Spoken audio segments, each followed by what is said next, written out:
Ano lang, feeling na final after, yun ba? Ah, 8. 27 days.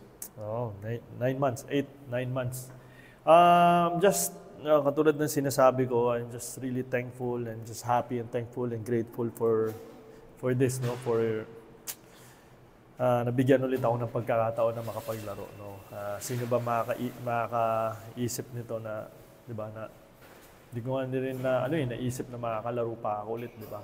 While doing all my treatments and doing all throughout my journey, no. So I'm just really thankful and grateful, no. Especially grateful to God, no. Thankful to God na talagang binigyan niya ako ng another opportunity, no, na makapaglaro ulit. Tingin mo ba naging inspiration ka para sa mga ibang people who are going through the same thing? Well, I think hopefully, no. That's I think the one of the reason why I decided to come back also is with that. No, it's really more than basketball already. No, it's more than basketball. It's not only inspiring a lot of aspiring basketball players anymore. It's more on, yung sa mga taong na-experience or nakaka-experience ng meron ako nung nagkaroon ako ng sakit, 'di ba? So hopefully na inspire ko sila na as long as always positive and always grateful and thankful araw-araw. Siyempre dasal lang. Hindi imposible, walang imposible sa dasal, no. Yun lang talaga ang masasabi ko sa kanila. Siguro yun din yung purpose ko kung bakit pinabalik din ako ng Diyos dito na makapaglaro. Dahil it's more than basketball. Diba? Na maka-inspire ako outside the basketball community. Diba? So sana marami ako na-inspire na kayang lumaban. Diba? Kaya naman just stay positive. Surround yourself with your loved ones every day. Don't take anything for granted every day. Yun ang pinaka-importante. Yun yung mga realization na realize ko for the past 9 months. No? It's not easy. Hindi naman madali Wala namang madali Pero hindi imposible na makabalik. Hindi imposible na gumaling. So yun sana na naka-inspire ako doon ng maraming tao. Well, sabi ni Coach Tim, ile-let loose ka daw niya parang days before nung itong game na to. Sabi, tinanong ko, parang may restrictions ba kayo with LA? Sabi niya, wala. Parang ikaw daw magdidictate. Ano lang masasabi mo? Parang inisip mo ba kung ano siguro yung first play mo? Ano yung gagawin? Actually, the very first play talaga namin kanina, it was for me. Talagang nagulat din ako nag-start. Sana na-miss ko lang yung first shot. Pero that was really a design play for me. And with that, I'm really thankful, especially sa coaching staff namin and sa teammates ko, na since I was cleared already to play, talagang tinutulungan nila ako, pinupush nila ako.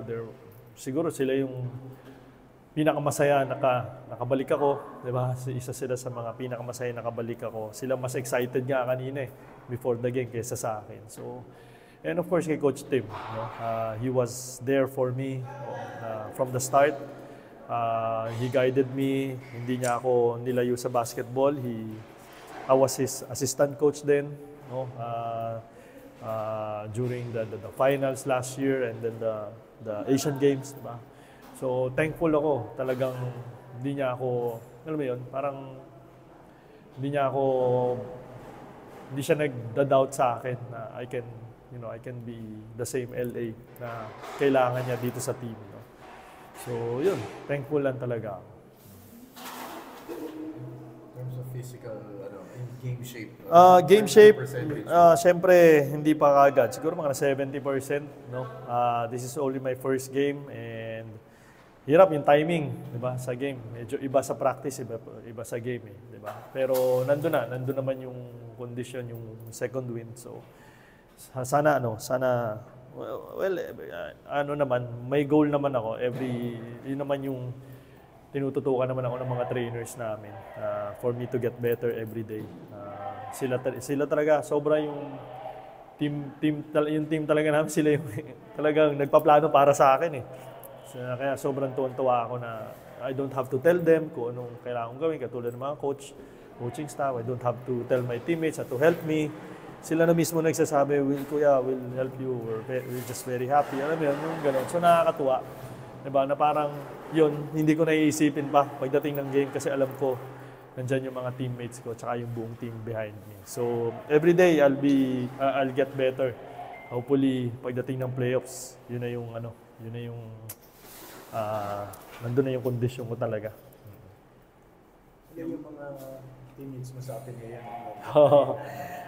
Actually, ako dyan, halos kalahati ng tao dyan, akin. Seriously. Probably dami ko na order na tickets today, but I really invited them, everyone. No? Lahat ng tao, kulang pa nga yan may UAAP lang kaya hindi nakapunta yung iba. But, I really invited them. Inaayos ko talaga yun for them na gusto ko nandun sila kasi they were part of my journey. No? Lahat ng mga taong nandun, ng mga kaibigan ko, ng mga grupo ko, na sinamahan ako throughout my journey and was there for me and my family. So, talagang sila yung dapat nandyan sila. Ayun ang invite ko sa kanila, hindi, hope you can watch, hindi. Sinabi ko sa kanila, dapat nandun kayo, hindi kayo mawala. So, I'm very thankful. No? I'm just really happy na nandyan sila. They witnessed my comeback game. Diba? So, sobrang saya ko lang din talaga at nandyan sila. So, yun. Arben nandun? Oo, nandun si Tito Arben. Tito Arben, yung mga Ateneo Boys, mga nag-PBA dati. So, nandyan sila lahat. Really, you set yung record for Ironman, most competitive games played. Pero over the course of 9 months, nag-isip ka ba ng mga records na gusto mong habulin pa once you get back? Hindi. While doing the treatment, I never thought of playing basketball talaga. I really focus on healing, getting better and getting back, my health. Not because I want to play basketball. It's really for my family, for my children, for my wife. Yun ang naging focus ko. So, for me to get away from basketball, nag-golf na nga ako na nag-golf eh. Diba? So, at least may ginagawa ako aside from, na alam ko na hindi ako nakahawak na lang ako ng bola before ako umalis papuntang Asian Games. So, talagang I really focus on healing. Healing, yun ang nag-focus talaga ako. Okay, thank you.